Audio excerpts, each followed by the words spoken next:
Сергеевич, ради бога, извините, но тут все пишут, что вы госпитализированы. Ну, и про нашего президента уже лет 10 пишут, что он заболел. Это такая, в общем-то, игра, которая не новая в политике.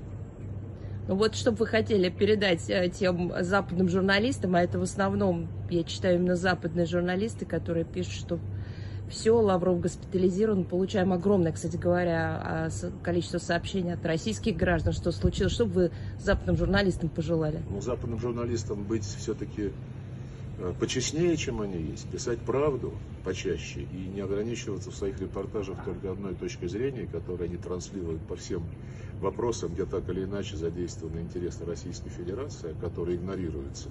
А нашим гражданам, конечно, огромная благодарность за поддержку нашей внешней политики, которую определяет президент, а мы в меру сил стараемся реализовывать на всех направлениях. Но завтра-то у нас двадцатка. Двадцатка. Книги готовите, я так понимаю, да?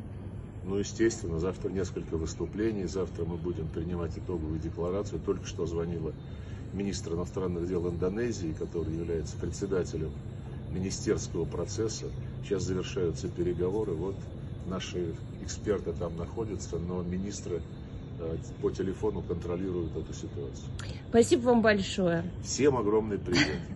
Индонезия. Сергей Лавров. Счастливо.